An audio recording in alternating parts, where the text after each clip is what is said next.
귀한 찬양 감사합니다.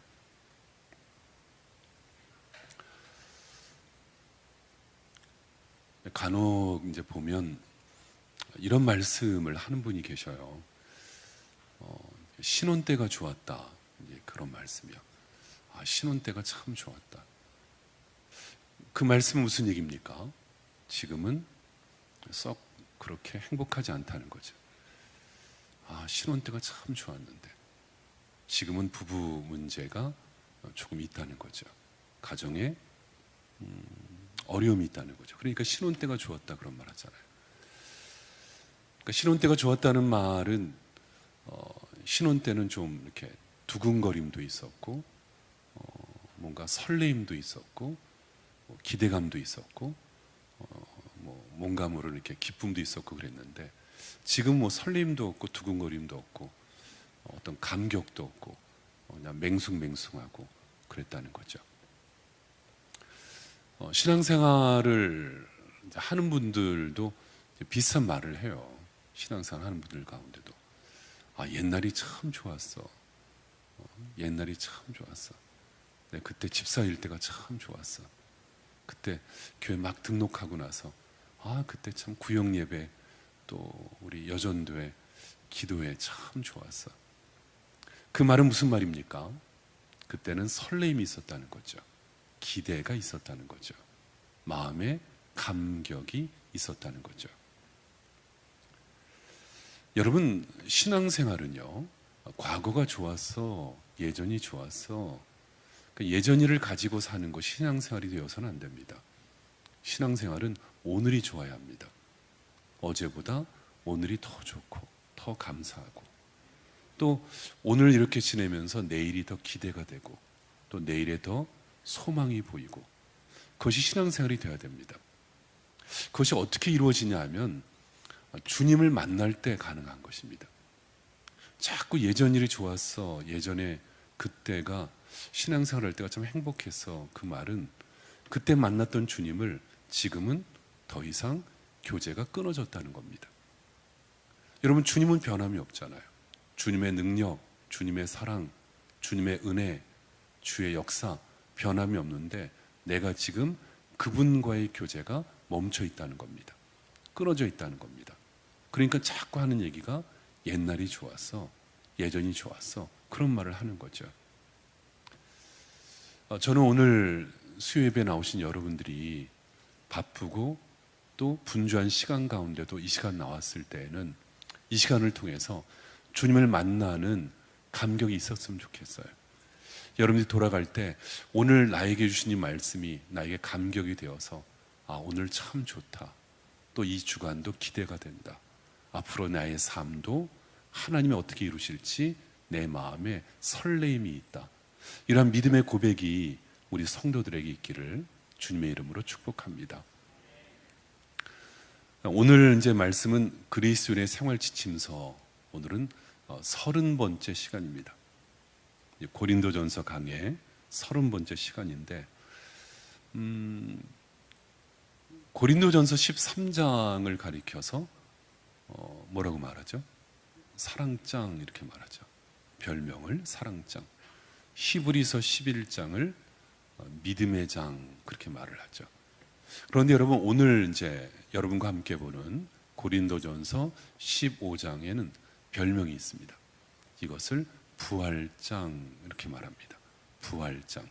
그래서 고린도전서 15장은 부활에 관한 복음을 아주 깊게 아주 우리에게 은혜 있게 다루고 있는 본문이 오늘 고린도전서 15장에 있는 말씀입니다.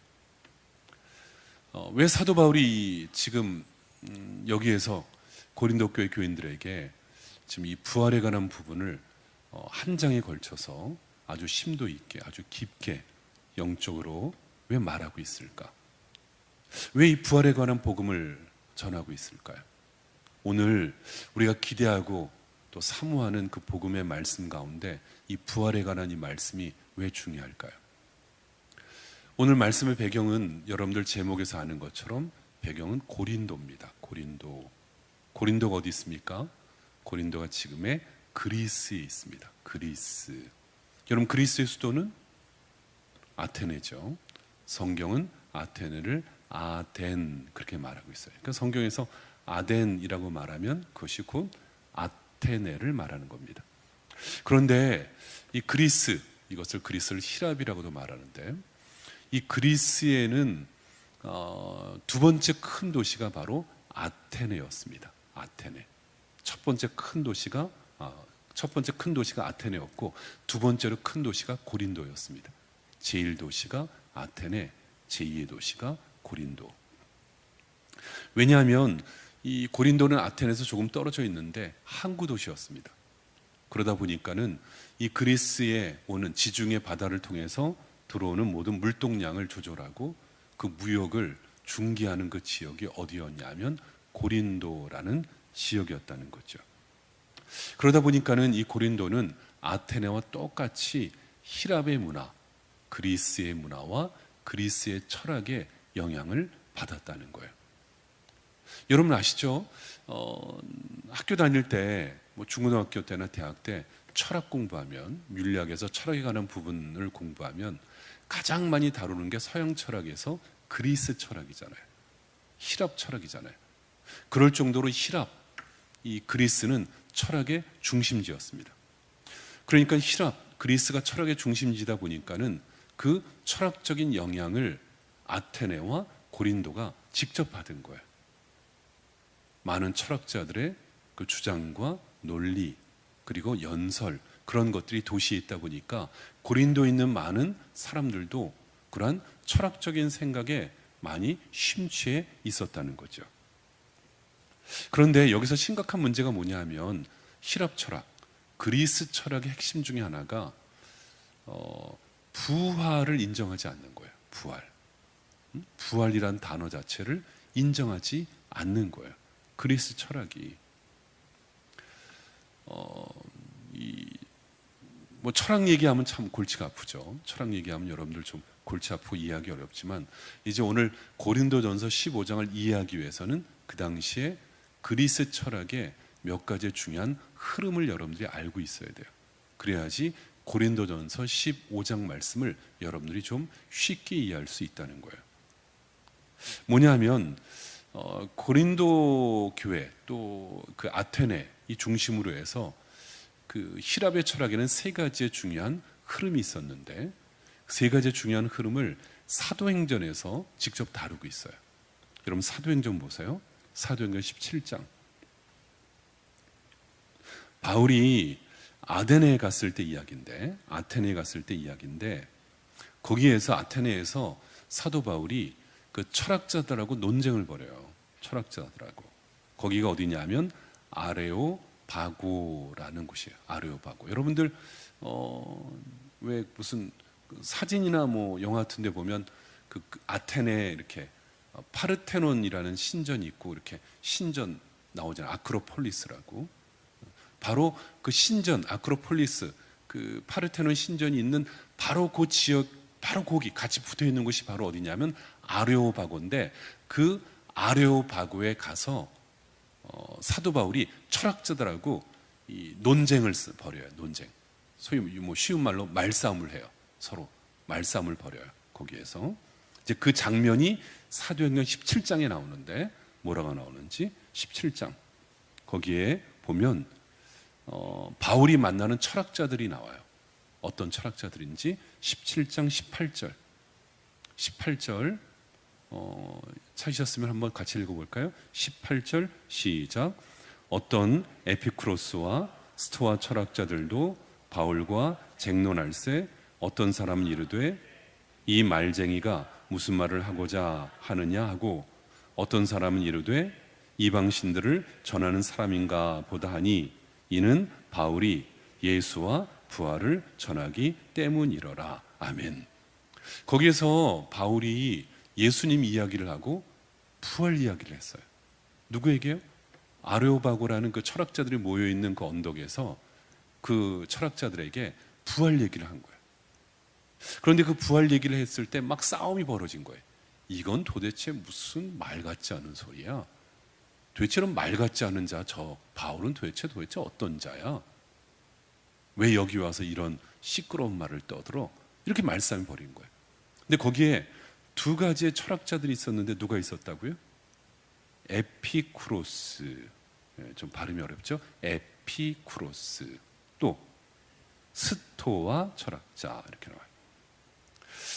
에피쿠로스라고 말하는데 옛날에 우리 학교 다닐 때는 이것을 에피큐리안 이렇게 말했거든요. 쉬운 말로 말하면 이 사람들은 쾌락주의자예요. 쾌락주의자. 에피쿠로스 철학자의 가장 대표적인 단어를 말하면 쾌락주의자예요. 무슨 말이냐면 현실에 살고 죽음은 없다. 현실에 살고 죽음은 없다. 아니 오늘 사는 거지. 뭐 소위 말로 노세 젊어 노세, 뭐 늙어지면 못 노나니 그냥 오늘 노면 되는 거지. 될 대로 되라. 즐겁게 놀자, 재밌게 놀자. 그게 누구냐면 여기에 나오는 에피쿠로스 철학자예요. 그러니까 이 사람들에게 부활 얘기해봤자 듣겠어요? 부활이라는 개념이 없어요. 오늘 살다 오늘 끝나면 되는 거지 무슨 부활이에요. 에피쿠로스. 오늘 살다 오늘 끝나면 되는 거지 뭐 부활이에요. 부활은 말 같지도 않아. 에피쿠로스. 또 하나. 또 누가 있어요? 17장 18절에 어떤 에피쿠로스와 스토아 철학자들도 바울과 쟁론할세. 스토아 철학자. 에피쿠로스는 철저한 쾌락주의자였다면 스토아, 이것은 스토익 이렇게 말하는데 이 스토익 철학자들은 금욕주의자였어요. 금욕주의자. 인생은 쓰디싼 죄악의 굴레로부터 나 자신을 지켜야 된다.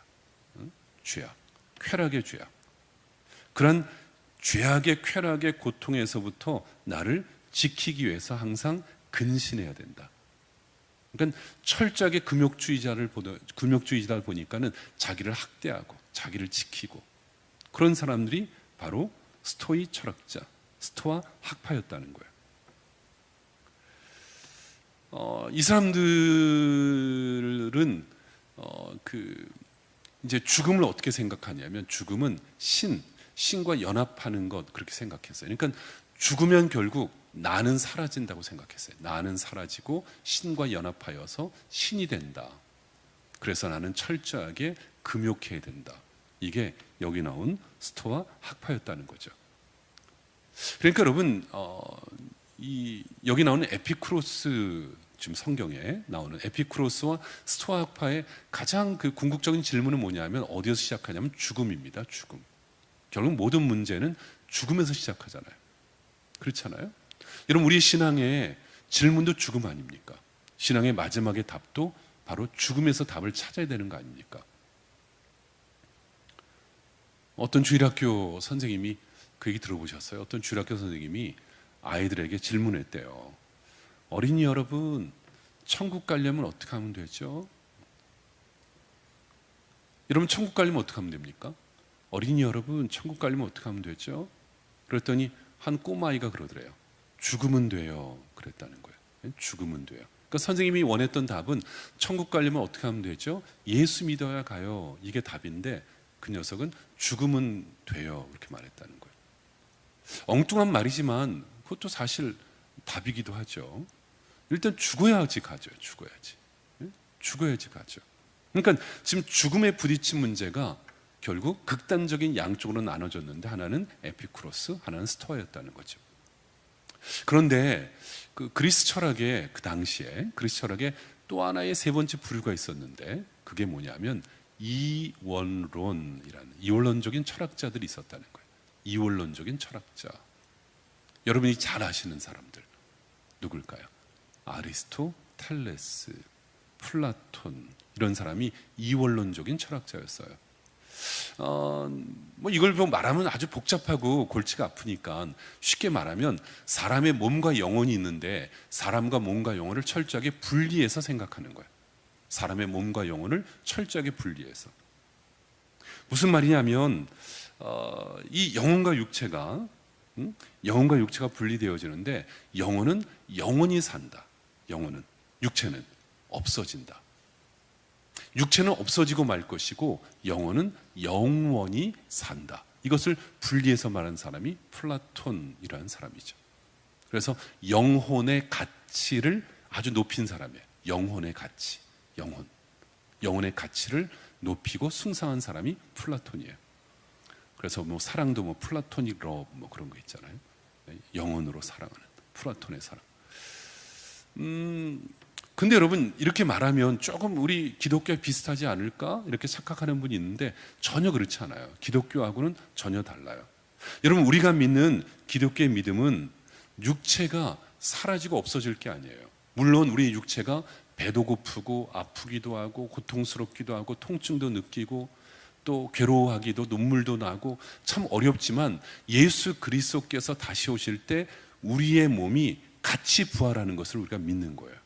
그러니까 여러분 우리의 몸은요 이 더럽고 나쁜 게 아니에요. 우리 기독교에서 믿는 우리의 몸도 소중한 거예요. 왜요? 성령의 전이니까. 성령의 전이니까. 철학에서 말하는 영혼의 가치하고 우리 기독교에서 말하는 영혼의 가치는 틀려요. 자, 그런데 이제 다시 오늘 말씀에 돌아와서 이런 지금 제가 이렇게 뭐 철학 얘기한 이유는 다른 게 아니고 이런 배경에서 지금 이렇게 막 철학적으로 뭐 무슨 뭐 금욕주의, 쾌락주의, 무슨 뭐 이원론 이런 이야기가 막 지금 아테네와 그 고린도에 막 가득했대도요. 가득할 때 사도 바울이 와서 부활 얘기를 하니까 예수 얘기를 하니까 그 사람들이 그것을 알아듣겠어요? 예? 부활 얘기하고 예수 얘기하니까 그 얘기가 귀에 들어오겠어요? 말 같지도 않죠. 귀뚱으로 듣지도 않죠. 그래서 어떤 반응을 보였을까요? 사도행전 17장 31절 보세요. 31절. 지금 예수 그리스도의 부활에 관한 이야기를 사도 바울이 하자 어떤 반응을 보였을까요? 사도행전 17장 31절.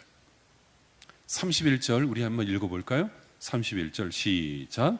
이는 정하신 사람으로 하여금 천하를 공의로 심판한 날을 작정하시고 이에 그를 죽은 자 가운데서 다시 살리신 것으로 모든 사람에게 믿을 만한 증거를 주었음이니라 하니라. 아멘. 지금 아레오바고에서 한 바울의 설교인데 아테네 사람들에게 그 언덕에 올라가서 부활의 복음을 선포했다는 거예요. 아레오바고에서. 여러분, 내가 지금부터 부활의 복음을 여러분들에게 증거하겠습니다. 증언하겠습니다. 그 언덕에 올라가서 선포했다는 거예요. 그러니까 여러분 이 아레오바고라는 이 언덕이 상당히 중요해요. 이 가운데도 우리 몇 분 권사님들 거기 갔다 오신 분 있는데 기억도 안 나시죠? 거기가 뭐 아레오바고가 뭔지 잘 기억도 안 나시죠? 왜 기억나시잖아요? 이렇게 미끄러운 돌산이어서 막 엉금엉금 막 기어 올라간 미끄러지면 큰일 난다 그래갖고 올라간 그 돌산. 바로 거기에서 그 증거를 얘기하는데 그들이 어떤 반응을 보이냐면 32절 17장 32절 말씀 읽을까요? 시작. 그들이 죽은 자의 부활을 듣고 어떤 사람은 조롱도 하고 어떤 사람은 이 일에 대하여 내 말을 다시 듣겠다 하니. 아멘. 지금 바울이 부활의 복음을 얘기했더니 어떤 사람이 뭐라고 그랬다고요? 조롱했다는 거예요. 웃기고 있네. 뭐 부활? 아이고 뭐 그냥 놀고 그냥 끝나면 되는 거지. 즐기고 끝나면 되는 거지. 무슨 부활이야? 무슨 부활이야? 철저하게 내 죄악의 구렁텅이에서 고통에서 나를 지키기 위해서 금욕해야지 부활을 그거는 의미가 없어. 부활?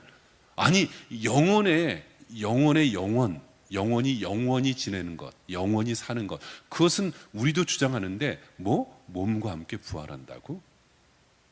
조롱했다는 거예요. 또 어떤 자들은 그 말을 듣고 야 이해가 안 돼. 이해가 안 되니까 좀 이해 좀 되게 좀 말 좀 해봐. 난 도대체 무슨 말인지 알아듣지를 못하겠어. 그랬다는 거예요. 그래서 여러분 도대체 부활이 뭐냐? 부활이 뭐냐? 부활이란 어떤 근거냐? 부활은 어떠한 의미이냐? 이것을 이제 고린도 교회 교인들과 고린도 사람들에게 쓴 것이 뭐냐면 고린도전서 15장 말씀이라는 거죠. 그래서 여러분 오늘은 시간이 짧으니까 오늘은 먼저 전반부에 있는 부활의 역사적 사실에 대해서 함께 나누고 이제 후반부는 다음 주 시간에 나머지 후반부를 함께 나누려고 합니다. 자, 여러분 성경에서 가장 위대한 장 중에 하나가 고린도전서 15장인데 바울의 이 부활론, 이 참 중요한 이야기인데 이것을 여러분들에게 짧게 얘기하기가 참 어렵지만은 하여튼 짧게 쉽게 여러분에게 설명을 드리면 먼저 나눌 것은 부활의 역사적 사실이라는 거예요. 이것이 바로 그럼 오늘 읽은 1절부터 저 뒤에 19절까지인데, 여러분, 부활의 복음은 꾸며낸 게 아니에요. 가상의 것이 아닙니다. 이것을 사람들이 어떤 그 망상, 착각, 자기 마음속에 있는 어떤 환상, 어떤 꿈, 그걸 본 게 아니에요. 부활은 분명히 역사적 사실이라는 거예요. 역사적 사실. 보세요. 오늘 1절, 2절 말씀 같이 읽어볼까요? 1절과 2절 고린도전서 15장 1절과 2절 말씀 우리 읽겠습니다. 형제들아, 내가 너희에게 전한 복음을 너희에게 알게 하노니 이는 너희가 받은 것이요 또 그 가운데 선 것이라. 너희가 만일 내가 전한 그 말을 굳게 지키고 헛되이 믿지 아니하였으면 그로 말미암아 구원을 받으리라. 아멘. 여러분, 이 말씀 믿으시기를 바랍니다. 자, 여기에서 형제들아 내가 너에게 전한, 형제들아 내가 너에게 전한 뭐예요? 뭘 전했어요? 복음을. 형제들아 내가 너에게 전한 복음을, 너에게 전한 복음을 너희들이 이제 알게 된다는 거예요. 너희가 지금 복음 가운데 있다는 거예요. 그 다음 3절, 내가 받은 이 복음은 먼저 너희에게 전한다. 이 복음이 뭐냐 하면 예수께서 우리를 위해서 죽으신 것뿐만 아니라 예수 그리스도께서 죽음을 이기시고 부활하셨다는 이 복음, 이것을 알라는 거예요. 여러분, 예수님이 날 위하여 죽으셨습니다. 예수님이 십자가에서 날 위하여서 모든 죄를 담당하셨습니다. 예수님께서 십자가에서 우리의 모든 죄를 깨끗게 하셨습니다. 이것을 여러분들이 믿는다면 반쪽만 믿는 거예요. 반쪽만. 나머지 온전케 하는 복음이 뭐냐면 그 예수님께서 바로 우리의 부활의 증거가 되시고 부활의 첫 열매가 되셨다는 것을 믿으며 살아야 한다는 것입니다. 그게 여러분 나머지의 온전한 복음이에요. 온전한 복음이에요. 자, 그래서 3절, 4절 읽어보세요. 3절, 4절 읽을까요? 3절, 4절 시작. 내가 받은 것을 먼저 너에게 전하였노니 이는 성경대로 그리스도께서 우리 죄를 위하여 죽으시고 장사 지낸 바 되셨다가 성경대로 사흘 만에 다시 살아나사. 아멘. 여러분, 지금 읽은 말씀, 조금 전에 저와 여러분과 읽은 말씀의 강조가 뭘까요? 강조점이 3절과 4절에서 강조하는 게 있는데 그게 뭘까요? 강조한다는 말은 반복되면 강조하는 거죠. 3절과 4절에 뭐가 반복되어 있어요? 3절과 4절에 두 번 반복되는 게 있는데 뭐예요? 성경대로. 보셨어요? 성경대로 그리스도께서 우리 죄를 위하여 죽으시고 성경대로 사흘 만에 다시 살아나셨도다. 성경대로. 여러분, 예수 그리스도의 죽음이 우연입니까? 여러분, 예수님이 십자가에서 돌아가신 게 우연한 해프닝인가요? 근데 우연하게 그냥 재수없게 걸려가지고 십자가 지고 그냥 돌아가신 건가요? 아니에요. 뭐라고요? 성경대로. 이미 구약에서 예언하고 있는 말씀이 성취된 거예요. 하나님이 약속하신 그 말씀 그대로 예수님께서 그 예언의 말씀을 성취하신 거예요. 대표적인 말씀이 뭐예요, 여러분? 기억나는 예수님의 죽음을 예언한 말씀이 수없이 많은데 가장 대표적인 말씀이 뭐예요? 이사야서 53장 말씀. 그렇죠? 그가 찔림은 우리의 허물을 인함이요 우리가 상함은 우리의 죄악을 인함이라. 여러분, 지금 이사야 선지자가 이 예언을 언제 했냐면 예수님 십자가를 지시기 700년 전에 예언했는데 700년 전에 있었던 죽음이 예수님의 십자가 죽으심으로 성취됐잖아요. 여러분, 부활도 뭐라고요? 성경대로. 부활도 성경대로예요. 부활도 성경대로. 여러분, 부활을 성경에서 예고, 예언, 예표하고 있는 게 상당히 많이 나오거든요. 그러니까 부활도 꾸며낸 게 아니에요. 부활도 뭐 환상을 봤다든가 꿈에서 뭐 봤다든가 어떤 이 종교적인 어떤 그 망상이 있는 사람이 막 그걸 이렇게 봤다든가 그게 아니에요. 성경대로 그대로 역사적 사실로 이루어졌다는 거예요. 대표적인 게 여러분 초실절이죠. 초실절. 유대인의 절기가 7개가 있습니다. 7개. 7개 절기 가운데 하나가 초실절이에요. 초실절이 뭐냐면 첫 번째 맺은 열매를 하나님께 드리는 게 초실절이에요. 초실절. 그런데 그게 무슨 연관이 있냐? 있죠. 우리가 지금 고린도전서 15장을 보고 있는데 15장 23절 보세요. 23절. 지금 부활장 15장 23절에서 뭘 말하고 있는지 한번 읽어볼까요? 23절 시작. 그러나 각각 자기 차례대로 되리니 먼저는 첫 열매인 그리스도요, 다음에는 그가 강림하실 때에 그리스도에게 속한 자요. 아멘. 여기 뭐가 나옵니까? 첫 열매. 초실절, 첫 열매를 드린 것. 예수 그리스도께서 첫 열매가 되심으로 장차 주님이 오실 때 우리도 그와 같으리라. 약속이에요. 여러분, 부활에 또 예표가 있죠. 가장 대표적인 예표가 누구냐면 요나.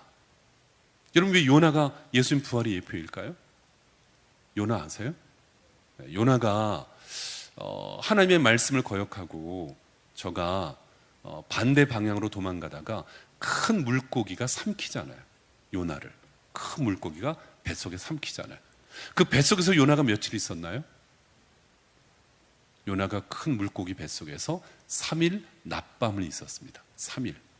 3일을 있은 다음에 저가 하나님께 회개하고 기도하자 하나님께서 땅에 저를 토해내서 큰 물고기에서 다시 살아났죠. 그래서 요나를 예수 그리스도의 부활의 예표, 그렇게 말을 하기도 해요.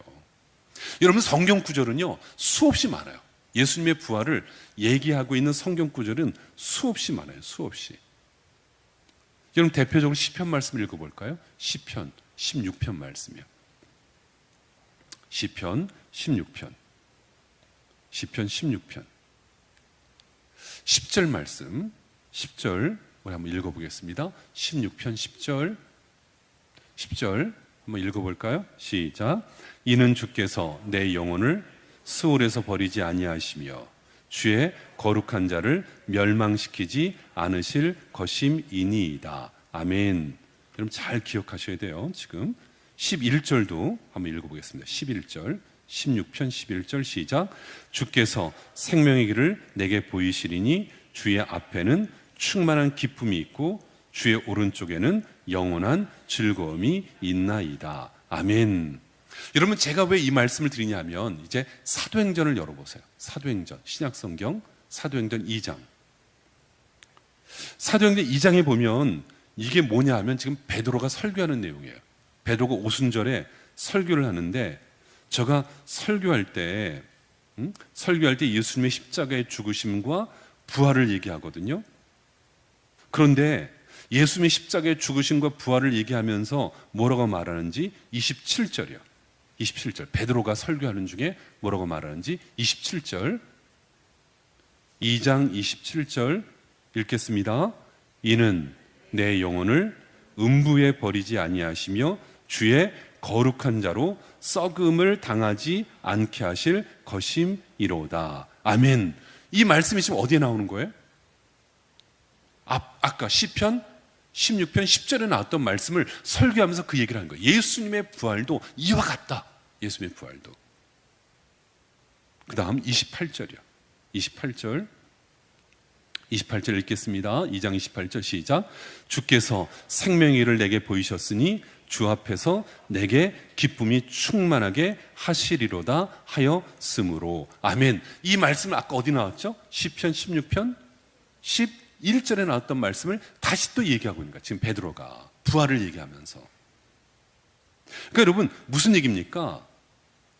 31절 32절 읽어보세요. 그래서 이게 무슨 뜻이냐면 사도행전 2장 31절 32절 읽겠습니다. 31절 32절 시작. 미리 본고로 그리스도의 부활을 말하되 그가 음부에 버림이 되지 않고 그의 육신이 썩음을 당하지 아니하시려 하더니 이 예수를 하나님이 살리신지라 우리가 다 이 일의 증인이로다. 아멘. 그래서 내가 뭐라고요? 증인이라는 거예요. 내가 증인. 내가 증인이 되었다는 거예요. 보세요. 여러분, 예수 그리스도의 부활은 역사적 사실임을 여러분 믿으시기를 바랍니다. 역사적 사실이에요. 왜요? 여러분, 예수님의 부활을 누가 봤습니까? 지금 여기에 말하고 있는, 지금 이 말을 누가 하고 있어요? 베드로. 게바가 봤어요. 베드로가 봤어요. 근데 베드로뿐만 아니라 오늘 고린도전서 15장에 보니까 베드로만 본 것이 아니라 또 누가 봤다고요? 12 제자도 보았어요. 여러분, 그런 말을 합니다. 이 부활은 거짓말이다. 부활은 종교적인 어떤 망상에 취한 자가 예수님의 부활을 아마 환상 중에 보았을 것이다. 또 어떤 자들은 예수님이 기절한 것을 죽었다고 거짓말한 것이다. 또 어떤 자들은 예수님의 무덤에 있었던 시신을 훔쳐가지고 숨겨놓은 것을 부활로 감춘 것이다. 그렇게 얘기했는데 베드로만 본 게 아니라 12 제자도 보았고 또 몇 명이 보았다고요? 그 후에 500명이 넘는 사람들도 보았다는 거예요. 여러분, 500명을 속일 수 있어요? 그 500명이 지금 다 살아있다. 여러분, 500명이 거짓말할 수 있어요? 500명이 헛것을 볼 수 있어요? 한 명은 그럴 수 있죠. 2명은 그럴 수 있죠. 3명까지도 그럴 수 있죠. 12명은 불가능해요. 500명, 이건 있을 수가 없는 거예요. 역사적 사실이라는 거예요. 그런데 그뿐이 아니라 고린도전서 15장 오늘 8절 본문에 사도 바울이 뭐라고 말합니까? 15장 8절에 뭐라고 말합니까?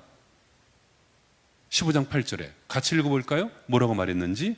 맨 나중에 만삭되지 못하여 난 자 같은 내게도 보이셨느니라. 아멘.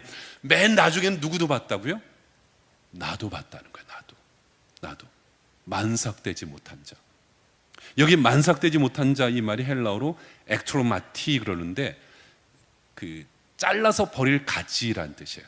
그러니까 왜 가지도 이렇게 가지치기에서 버릴 것들이 있잖아요. 가지치기에서 버릴. 그러니까 나는 가지치기에서 버릴 아주 하찮은 존재, 쓰레기 같은 자라는 거예요. 누가요? 사도 바울인 나는. 사도 바울이 왜 이런 말을 한 줄 아세요? 만삭되지 못한 자. 옛날에 인큐베이터가 없었으니까는 40주를 못 채우고 태어나면 결국 좀 이 7삭동이, 8삭동이가 되면 키도 못 크고 좀 약간 IQ도 둔하고 그런 일이 많았잖아요. 옛날에 의료시설이 없을 때는. 왜 스스로 나를 이렇게 쓰레기 같은 자, 잘라서 버릴 자로 말했냐 하면 다른 제자들은요, 예수님을 다 직접 봤어요. 다른 제자들은 예수님과 함께 있었어요. 그런데 사도 바울인 나는 예수님을 직접 본 적이 없어요. 그 바울은 예수님 직접 본 적이 없어요. 직접 예수님과 함께 대화를 나눠본 적이 없어요. 그렇게 스스로 나는 어떻게 보면 주류도 아니고 아웃사이더고 어떻게 보면 사람들에게 버림받을 만한, 인정받지 못할 만한 그런 자인데 맨 나중에는 누구에게도 보였다고요? 나 같은 자에게도 보였다. 나 같은 자에게도 보였다. 그래서 여러분, 사도 바울이 늘 말했던, 사도 바울이 썼던 모든 편지 가운데 사도 바울이 계속 말하는 것이 뭐냐 하면 나는 작은 자로다. 나는 죄인 중에 괴수로다. 나는 만삭되지 못한 자로다. 그러므로 은혜로다. 그러므로 은혜로다. 여러분, 사도 바울이 그래서 계속 말하는 게 뭐냐면 매일매일이 은혜였어요. 매일매일이. 왜요? 만삭되지 못한 나 같은 자에게 보였으니까. 죄인 중에 괴수인 나 같은 자를 하나님이 사랑하시니까. 작은 자에 불과한 나를 위대한 사도로 지금 사용하고 계시니까 모든 것이 은혜로다. 은혜로다. 은혜를 깨달았다는 거예요. 여러분, 오늘 이것을 한번 기억하면 좋겠어요. 여러분, 그런 얘기 하잖아요. 참 약속교회는 참 은혜로워. 참 은혜로워. 목사님 말씀이 참 은혜로워. 참 나는 오늘도 참 은혜야. 여러분, 은혜의 시작이 어디서 나온 줄 아세요? 은혜의 시작이? 여러분들이 은혜를 고백하기 위해서는 어디서 나오는 줄 아세요? 만삭되지 못한 나, 작은 자, 죄인 중에 괴수. 이것을 내가 깨닫는 거예요, 여러분. 매일같이 이것을 내가 스스로 볼 줄 알아야 되는 거예요. 네? 여러분, 부활의 은혜를 체험하는 사람은 누구냐 하면 바로 나 같은 자에게, 나처럼 작은 자, 부끄러운 자에게 어찌 주님이 이렇게 말씀하실까? 어찌 주님이 나에게 이와 같이 약속하실까? 내가 잘나서 된 것이 아니라, 똑똑해서 된 것이 아니라 어찌 주님께서 나에게 이와 같이 나타나셔서 나를 지금도 만나 주실까? 그런 사람이 은혜 가운데 사는 사람이에요. 여러분, 어느 교회에서 추수감사절에 회의를 했답니다. 회의를 했는데 무슨 회의를 했냐면 떡을 하는데 떡을 할까 빵을 할까 이거 가지고 회의했대요. 교회에서 추수감사절에 떡을 줄까 빵을 줄까. 한 시간 회의를 해가지고 교회에서 결정을 했대요. 떡을 주기로. 그런데 또 회의를 또 했답니다. 한 3시간을. 이번에는 무지개떡을 줄까 아니면 가래떡을 줄까 절편을 줄까 시루떡을 줄까 이걸로 또 회의했답니다.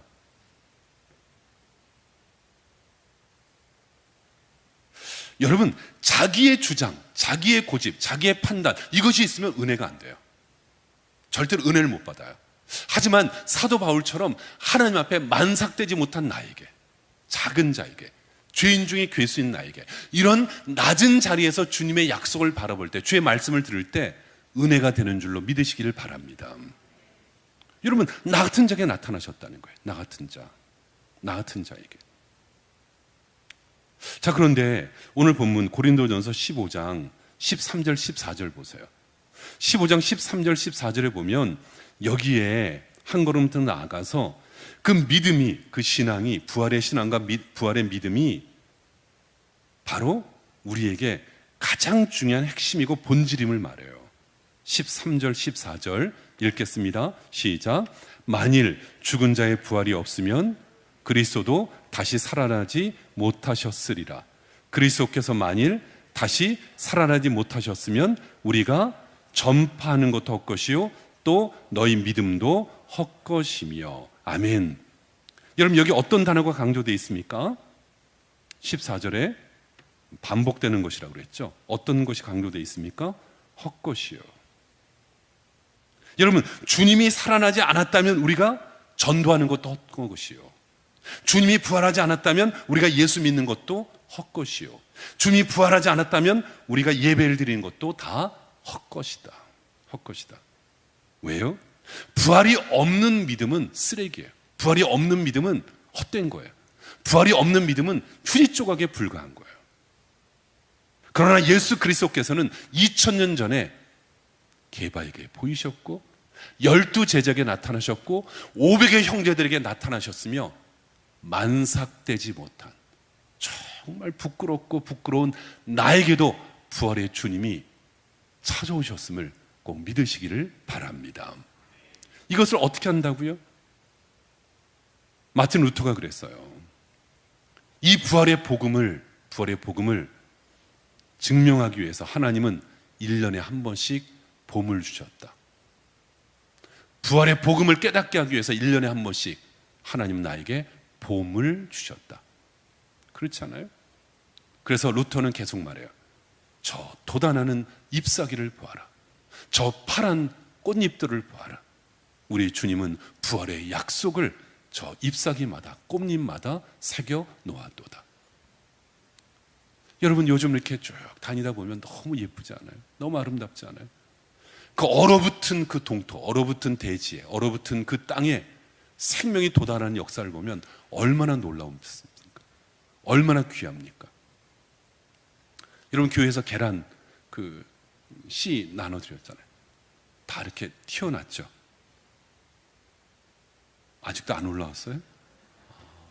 제 거는 벌써 이만큼 자랐는데, 제 창문이 이만큼 자랐는데, 믿음이 없어서 그래요.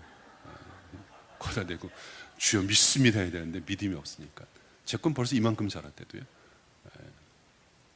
여러분, 그걸 보면서 뭘 느끼냐면, 아니 아무것도 안 보이고 아무것도 없는 그 가운데 어떻게 이 녀석이 이렇게 자라날까? 여러분, 2000년 전에 예수 그리스도께서 부활하심으로 그 예수님이 지금도 내 안에 살아계시고 장차 우리에게 부활의 첫 열매가 되심을 꼭 기억하고 여러분들의 믿음으로 사시기를 바랍니다. 여러분, 예수님 부활은 사실입니다. 예수님 부활은 역사적인 사실입니다. 사실을 사실대로 믿는 게 신앙이에요. 여러분, 사실이 아닌 것을 믿는 것은 미신이에요. 우리는 미신을 믿는 게 아니에요. 사실을 사실대로 믿는 것이 신앙이고 사실을 믿지 않는 것이 불신앙이에요. 우리는 사실을 믿는 겁니다.